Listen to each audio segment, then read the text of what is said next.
各位弟兄姐妹，这个月份我们是要讨论关于门徒培训的这个题目。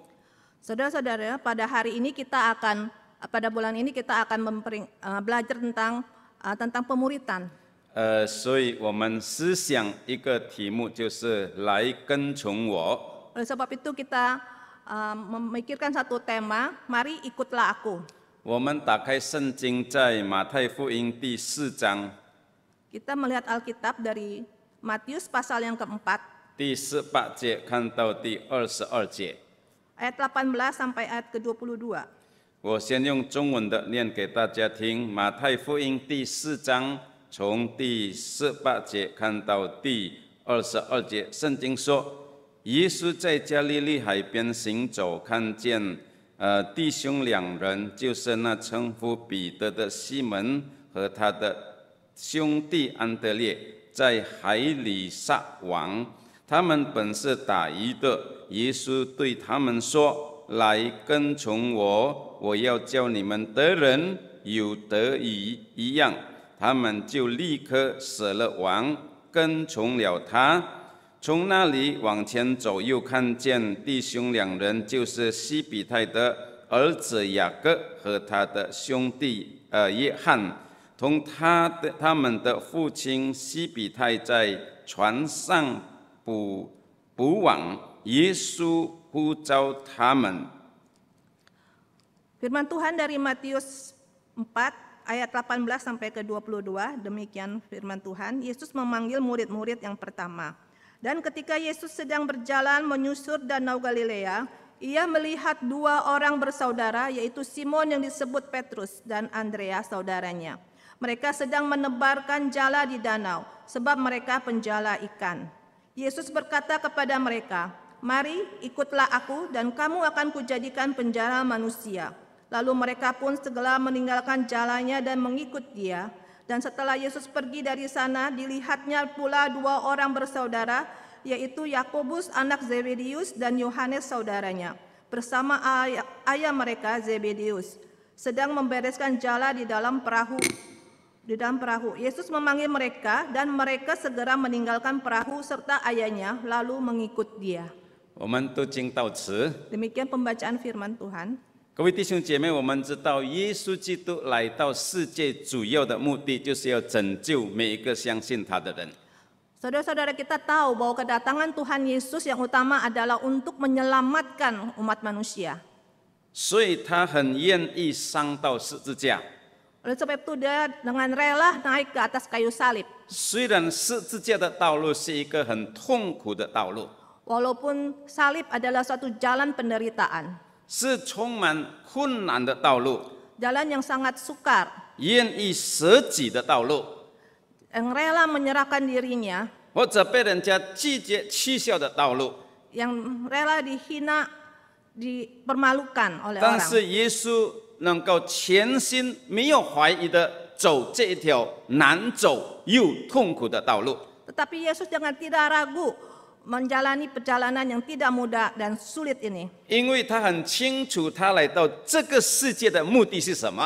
Karena dia sangat jelas tujuan dia datang ke dalam dunia ini. 他知道上帝父神差他来到世界的目的是什么， Dia tahu apa tujuan Bapa mengutus dia ke dalam dunia. 就是透过这个十字架，要把人带回上帝的面前， Yaitu melalui salib membawa kembali manusia ke hadapan Tuhan Allah 让 Bapa. 人类能够脱离罪恶的权势。 Agar manusia dapat dilepaskan dari ikatan dosa. 在这个黑暗的世界，人能够看到光明走向天堂的道路。 Agar di dalam kegelapan dunia manusia dapat melihat terang. 这个是主耶稣来到世界最主要的目的。 Ini adalah tujuan yang paling penting dari kedatangan Tuhan Yesus. 但是当我们看圣经的时候， Tetapi ketika kita melihat firman Tuhan, 耶稣不是单单来到要救赎我们， Tuhan Yesus datang ke dalam dunia bukan hanya untuk menyelamatkan kita, 但是他也是要操练我们，培养我们成为一个门徒，他忠心的门徒。 tetapi dia juga mau datang untuk melatih dan membimbing kita agar kita dapat menjadi murid Tuhan, murid yang sejati. 他要相信他的人都是成为一个刚强的基督徒。Dia ingin setiap orang percaya boleh menjadi seorang Kristen yang kuat, 在性格里面不断得着造就的基督徒， yang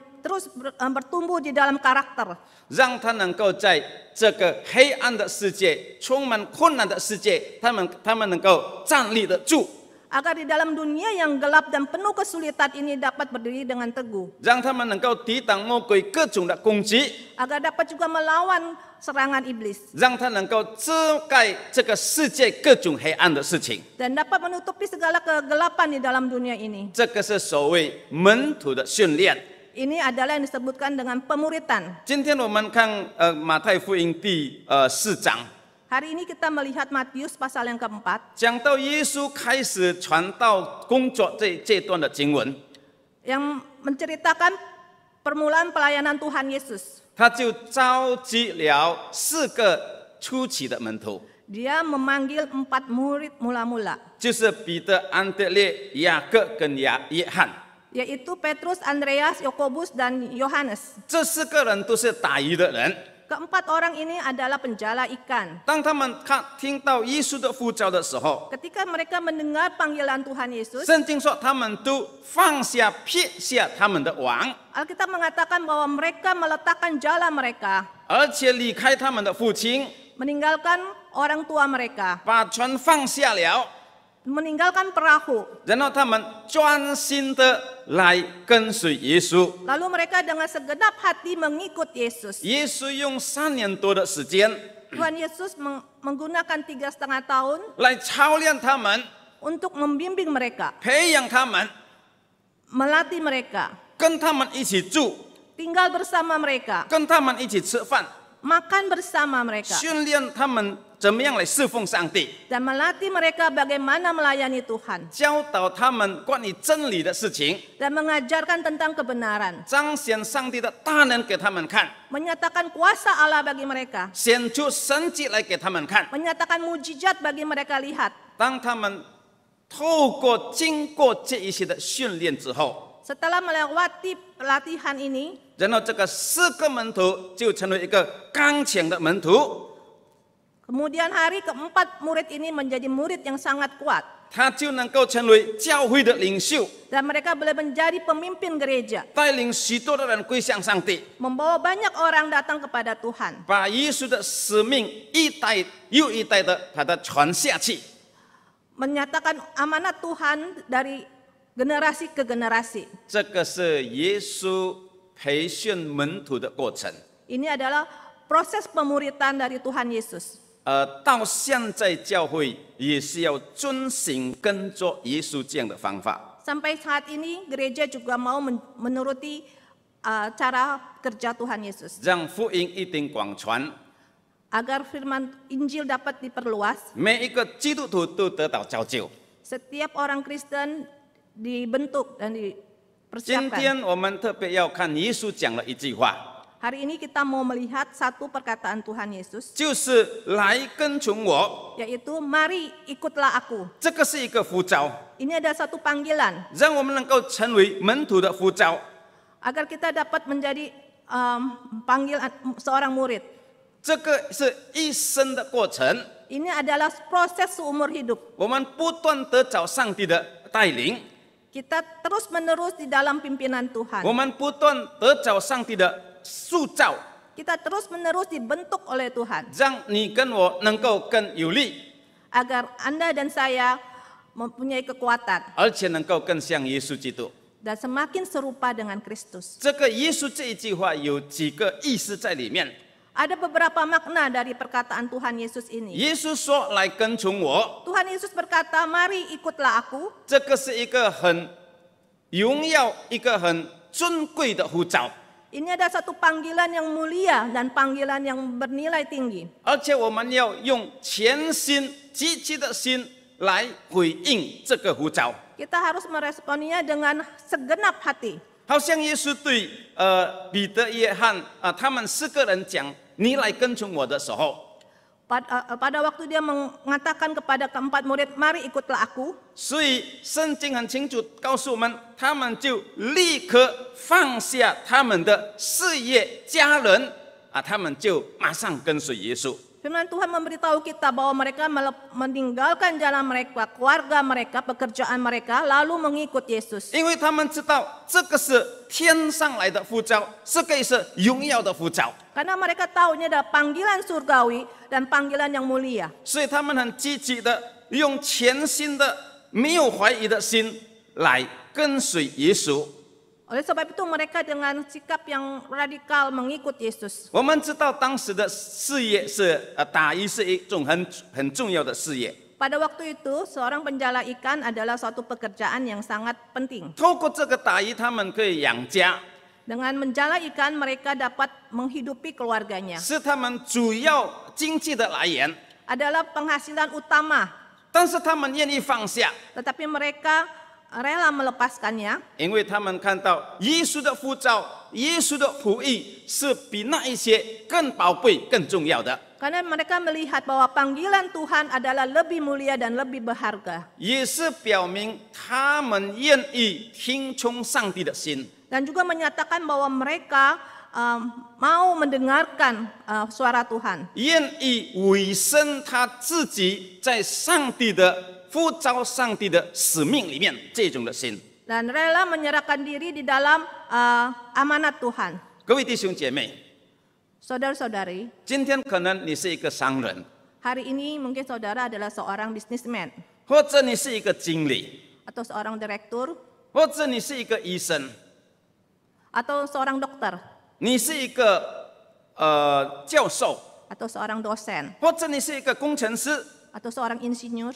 当上帝呼召你的时候， Ketika Tuhan memanggil Anda, 你愿意把你的工作、事业、专业放下来吗？ apakah Anda rela meninggalkan pekerjaan Anda? 你进入神学院， Masuk ke dalam sekolah teologi ya? 全心献给上帝， Segenap hati menyerahkan diri kepada Tuhan, 跟随上帝， mengikut Tuhan, 来侍奉上帝。 untuk melayani Tuhan. 你能够做到这样子吗？ Apakah saudara dapat melakukannya? 各位弟兄姐妹， Saudara-saudari, 当时的门徒 murid-murid pada waktu itu, 他们能够做得到， mereka dapat melakukannya. 因为他们知道这个是从上帝来的呼召， Karena mereka tahu bahwa ini adalah panggilan surgawi. 这个是尊贵的呼召， Ini adalah panggilan yang berharga. 所以他们愿意放下 Oleh sebab itu mereka rela melepaskan 来跟随耶稣基督。 untuk mengikut Tuhan Yesus. 那今天我们跟随耶稣要用什么方法呢？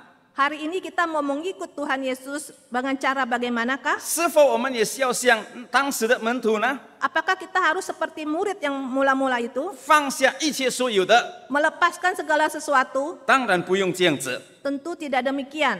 我们要抓住它里面主要的意思， Kita harus menangkap maksud di dalamnya. 就是要全心有一个心智，真的来跟随耶稣。 Yaitu dengan segenap hati, dengan sungguh-sungguh mengikut Yesus. 我们可能不用放下我们的事业， Mungkin kita tidak harus melepaskan pekerjaan kita. 但是在我们的生命思想里面， Tetapi dalam kehidupan kita dan dalam pemikiran kita, 耶稣是最重要的。 Tuhan Yesus adalah yang utama. 在我们的生命，它是首第一位的，而且我们要遵行，要传扬它。我们一定要有这样的心态。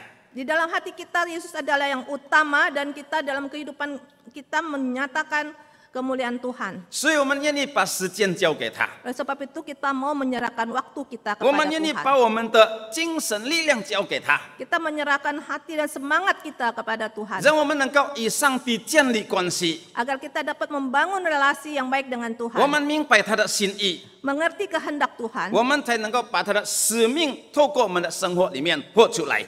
Kita baru bisa mewujudkan panggilan Tuhan di dalam kehidupan kita. 在我们每一天的生活里面， Di dalam kehidupan kita sehari-hari, 你愿意把多少的时间献给上帝？ saudara rela berapa waktu yang Tuhan berikan kepada Tuhan? 你愿意不愿意把你的思想交在主的面前？ Relakah saudara menyerahkan pikiran saudara kepada Tuhan? 或者你愿意把你的力量交给上帝， Relakah saudara memberikan tenaga saudara untuk Tuhan? 来跟随他， Untuk mengikut Dia 更认识他， dan lebih mengenal 而 Dia 且传扬他。 dan memberitakan Dia. 这个是一个每一个门徒应该有这样的精神， Ini adalah semangat yang harus dimiliki oleh setiap murid. 就是不断追求、跟随、更认识耶稣这种的精神。 Yaitu tidak yaitu terus-menerus belajar menyerupai Tuhan Yesus. 各位弟兄姐妹， Saudara-saudara, 我们每一个人都有我们的忙碌， setiap kita mempunyai kesibukan sendiri. 我们的责任，我们的工作。 Kita ada pekerjaan dan tanggung jawab. 在这个忙碌工作事业里面， Di dalam pekerjaan dan kesibukan, 我们都能够抽出时间，我们的心情来专注或者来跟随耶稣。 kita dapat mengambil waktu untuk dengan segenap hati mengikut Yesus. 第二方面， Yang kedua, 主耶稣说：“你来跟从我。 Tuhan Yesus berkata, mari ikutlah aku. ”这个是一种呼召，让我们学习耶稣的榜样。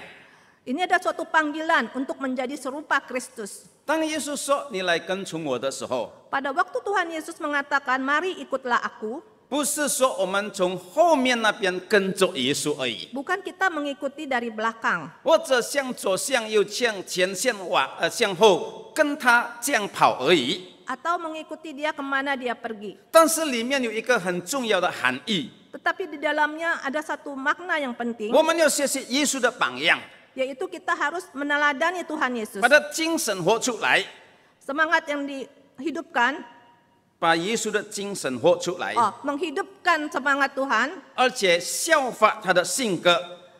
dan menjalani karakter Kristus. 这个耶稣呼召的意思。 Ini adalah panggilan Tuhan Yesus. 当耶稣呼召你跟我跟随他的时候， Pada waktu Tuhan Yesus memanggil engkau dan aku 跟随他的时候， mengikut dia, 他是要我们专注他的身上， kita harus fokus kepada diri Tuhan Yesus. 让我们在他的身上里面有什么东西我们可以学习的。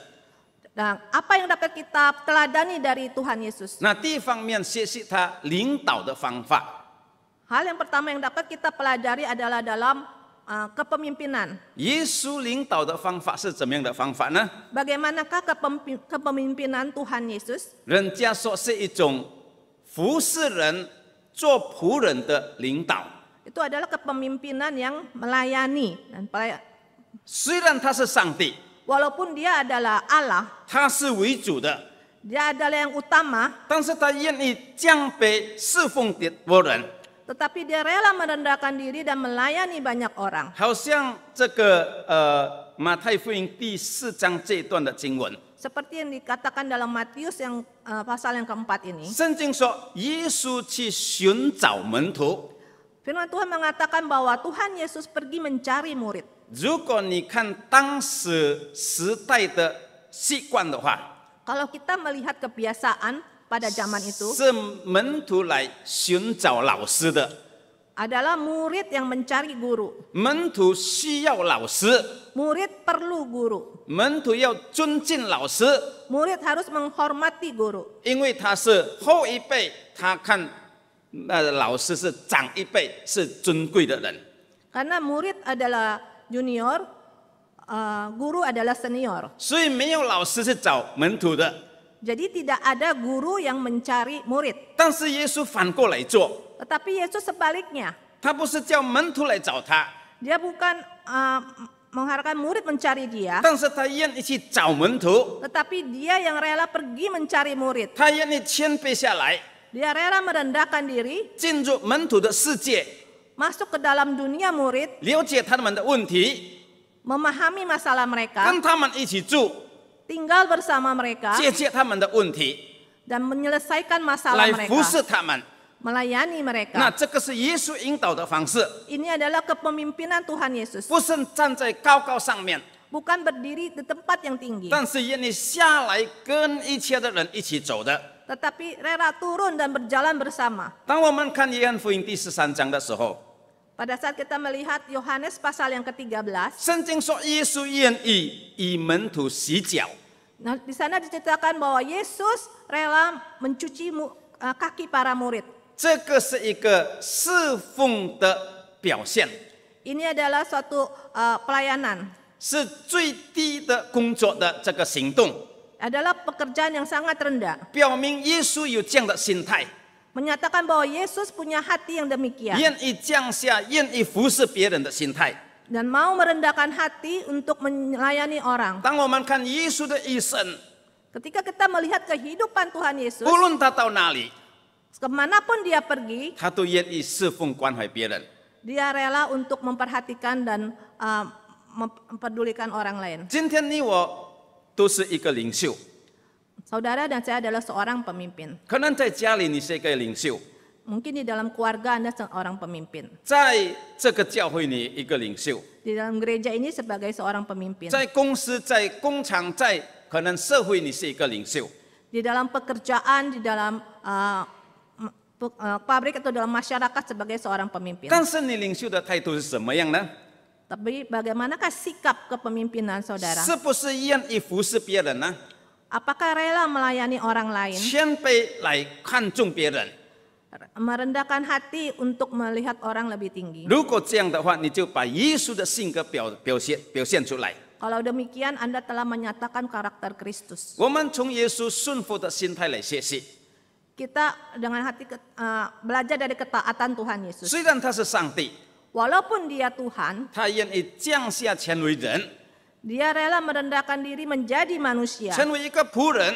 menjadi seorang hamba. 圣经说顺服上帝， Alkitab mengatakan dia taat kepada Allah, 而且顺服到死在十字架上， taat sampai mati di atas kayu salib. 这个是不简单的一条道路。 Ini adalah suatu perjalanan yang tidak mudah.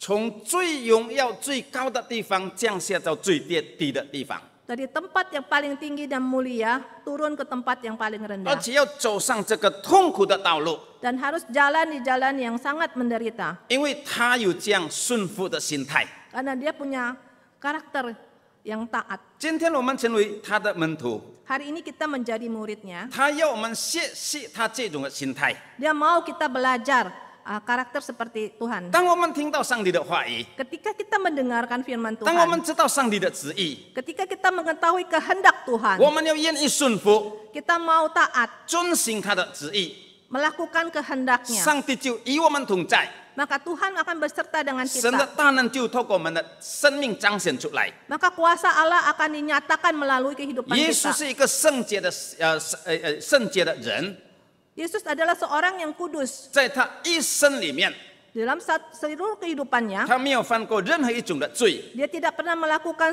dosa apapun. 他是无罪的人， Dia adalah seorang yang tidak berdosa. 所以他就能够成为我们的救主。 Maka ia dapat menjadi juru selamat kita. 有一些的神学界，他们做一些的讨论， Beberapa teolog mengadakan suatu diskusi. 是不是耶稣能够犯罪、会犯罪或者不会犯罪？ Apakah Tuhan Yesus bisa berdosa atau tidak bisa berdosa? 因为他是上帝， Karena dia adalah Allah. 但是另一方面， Tapi dari sisi yang lain, 他与你与我也是一样，人就是这个人。 dia adalah sama dengan Anda dan saya, adalah seorang manusia. 他有这个血肉，好像你像我这样子， Dia mempunyai darah dan daging seperti kita, 但是他没有犯罪， tetapi dia tidak berdosa. 因为他的心专注于上帝， Karena hatinya fokus kepada Allah. 他抓住上帝的话语， Dia memegang firman Tuhan, 遵行上帝的话语， melakukan firman Tuhan. 所以他就不会偏差左右。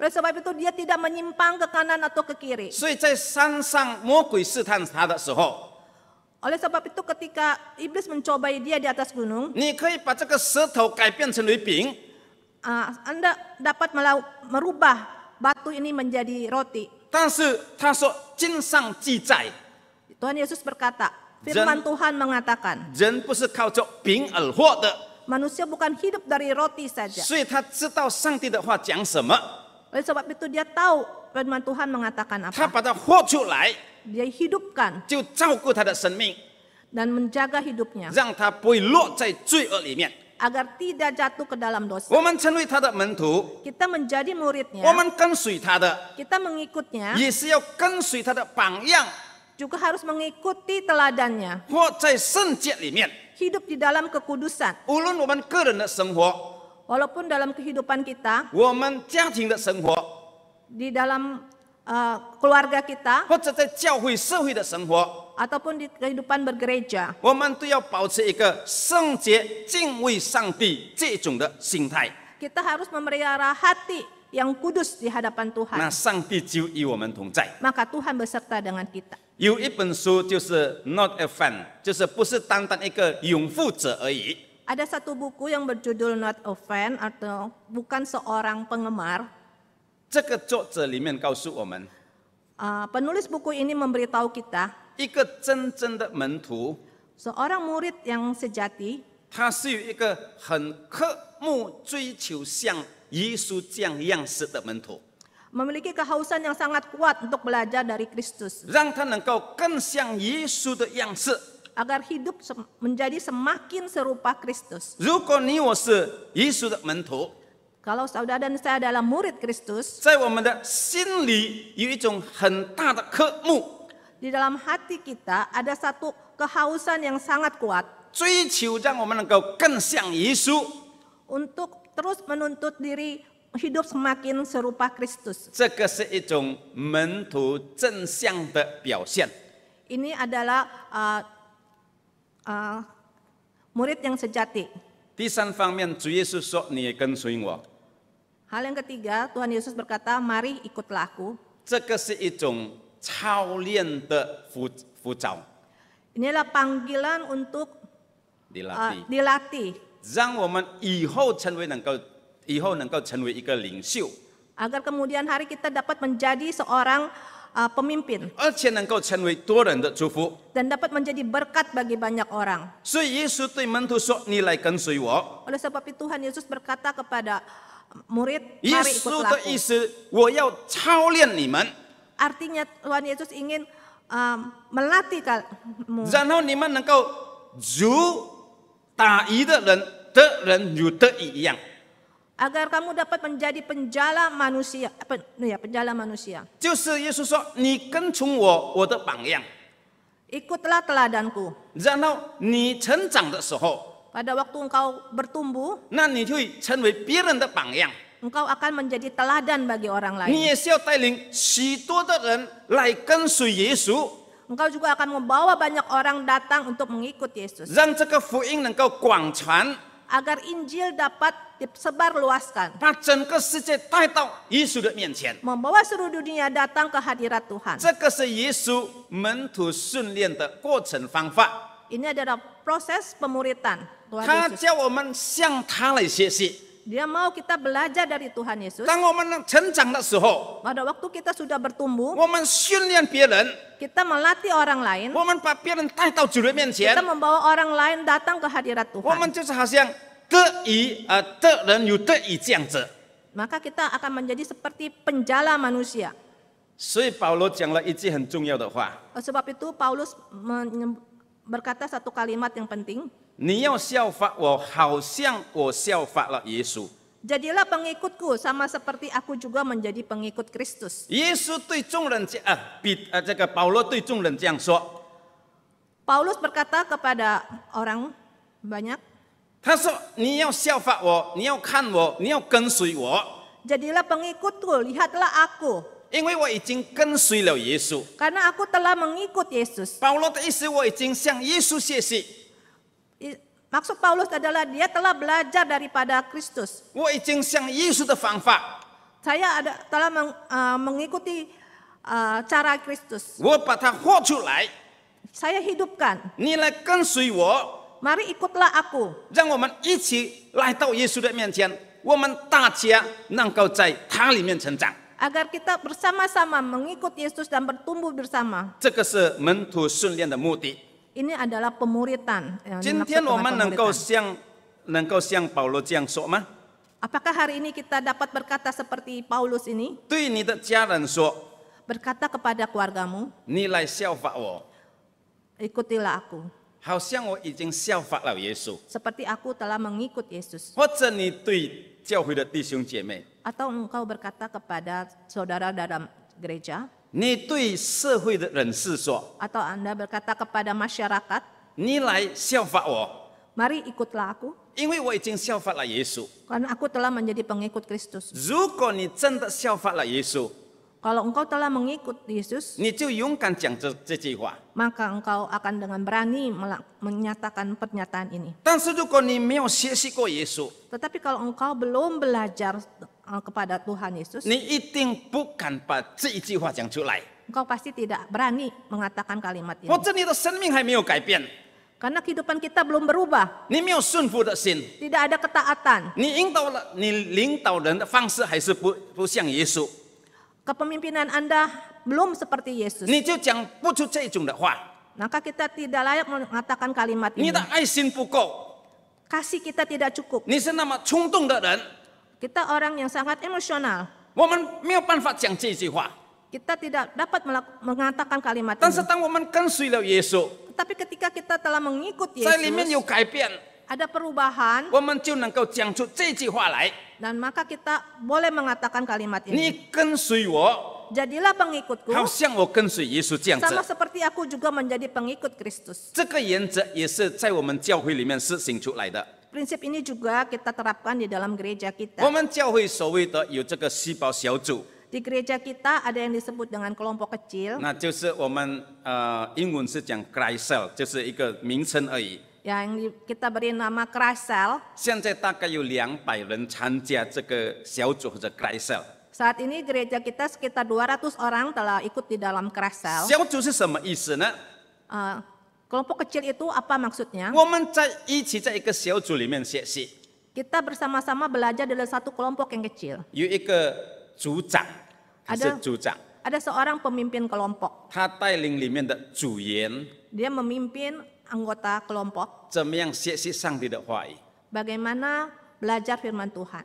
当组员学习到一个程度的时候， Ketika seorang anggota kelompok telah belajar sampai satu titik, 他就能够成为组长， dia juga dapat menjadi seorang pemimpin kelompok. 他就能够带领另外的人。 Dia dapat memimpin kelompok yang lain. 如此，这个方式就一直传下去， Kalau cara ini terus dilakukan, 我们就能够造就许多的门徒。 maka kita dapat menghasilkan banyak murid. 最后一点，耶稣说：“你跟随我。” Yang terakhir, Tuhan Yesus berkata, "Mari ikutlah aku." 这个是一种一生我们要成长学习的呼召。 Ini adalah panggilan untuk terus bertumbuh seumur hidup dalam Tuhan. 我们今天成为基督徒， Hari ini kita menjadi orang Kristen 不是1年2年我们做基督徒， bukan hanya untuk 1 atau 2 tahun, 但是是我们一生的道路。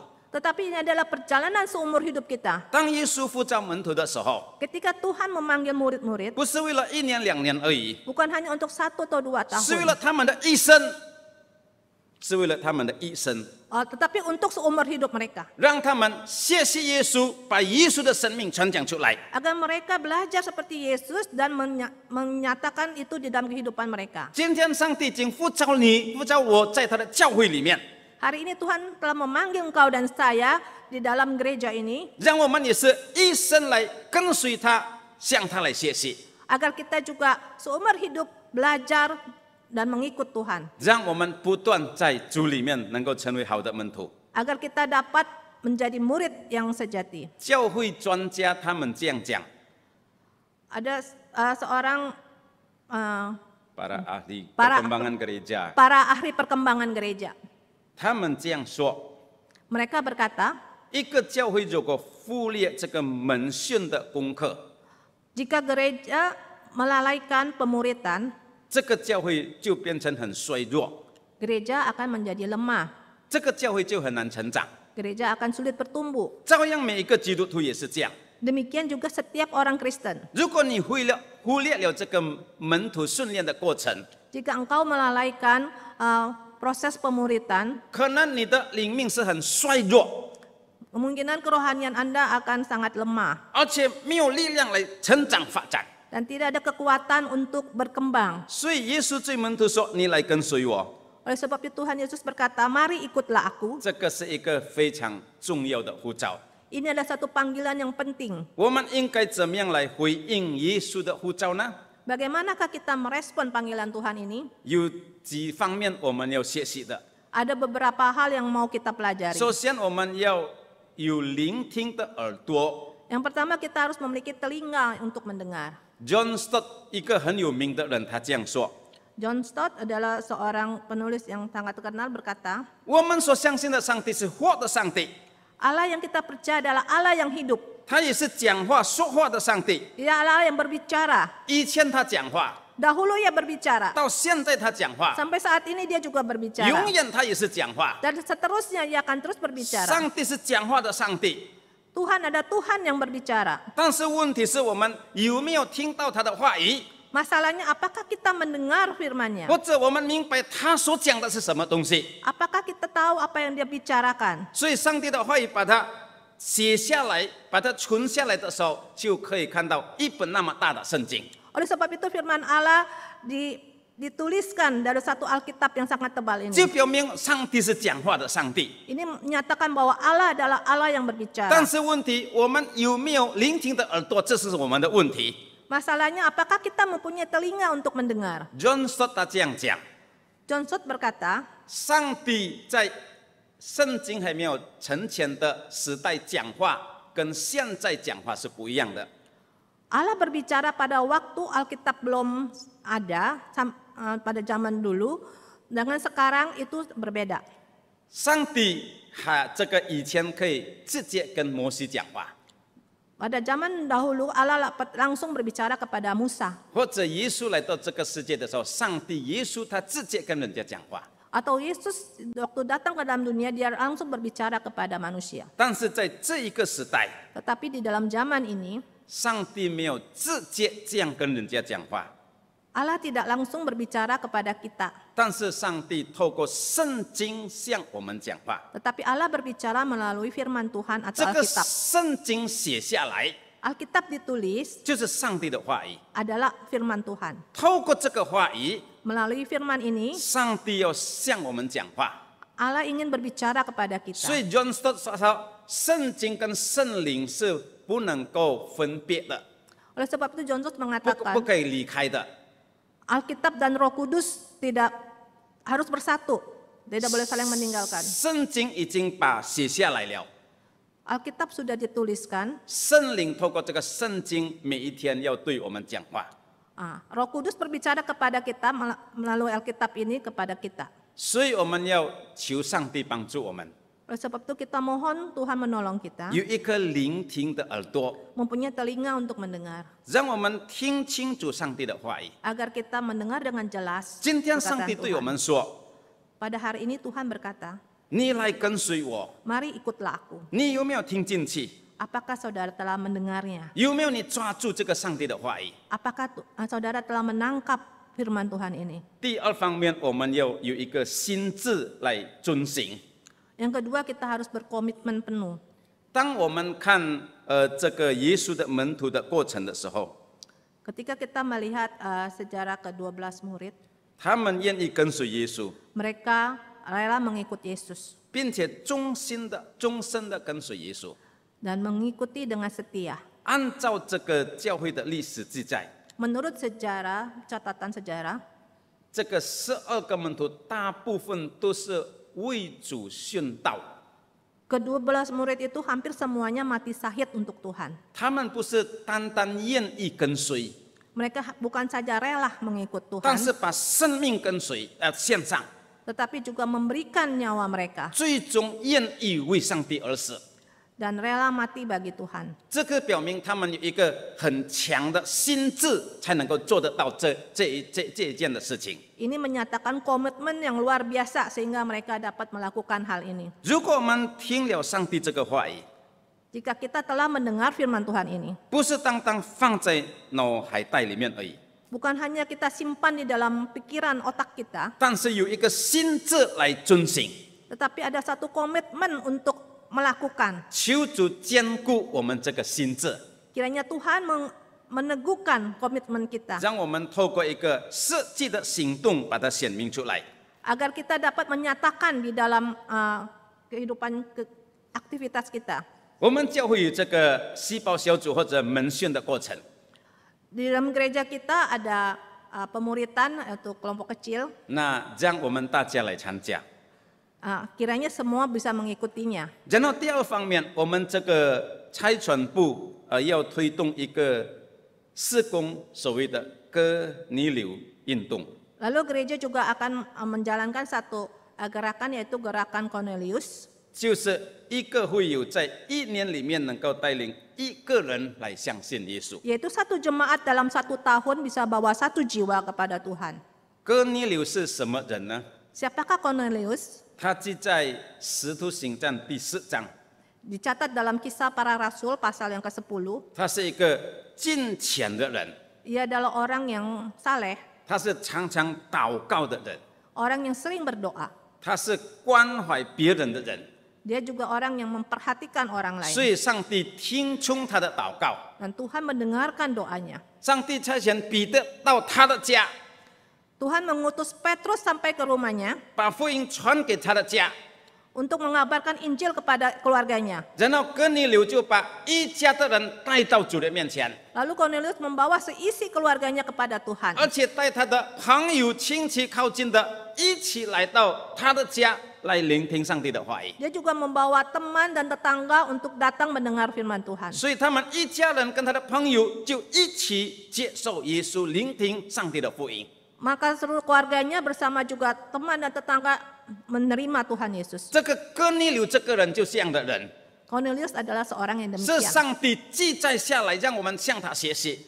Ini dicatat oleh Tuhan bagi kita supaya kita belajar daripadanya. 我们要把这个精神活在我们的教会里面， Kita mau menghidupkan semangat ini di tengah-tengah gereja 让我们 kita. 一年里面为一个人祷告， Kiranya dalam 1 tahun ini kita boleh berdoa untuk 1 orang. 我们一年里面可以把一个人带到主的面前。 Dalam 1 tahun ini kita bisa membawa 1 orang kepada Tuhan. 如果上帝给你2个人的话， Kalau Tuhan memberikan Anda 2 orang, 那个是更好的。 itu adalah lebih baik. 或者上帝给你更多的人能够带到主的面前的 Atau 话， Tuhan dapat memberikan lebih banyak untuk dibawa kepada 就表 Tuhan. 明你的生命结出更大更多的果子来。 Itu menyatakan bahwa hidup Anda berbuah lebih banyak. 但是最少我们要学习为一个人祷告， Tapi paling tidak kita berdoa untuk 1 orang. 因为耶稣已经呼召了我 Karena Tuhan telah memanggil kita 来跟随他， untuk mengikut Dia, 让我们得人有得以这样， supaya kita menjadi penjala manusia. 就是把新的人、未信主的人带到主的面前，让他们能够认识耶稣。 Yaitu untuk membawa orang yang belum mengenal Tuhan supaya mereka dapat percaya dan mengenal Tuhan. 愿上帝给我们力量， Kiranya Tuhan memberikan kekuatan kepada kita. 愿上帝祝福我们。 Kiranya Tuhan memberkati kita. 我们低头祷告。 Mari kita berdoa.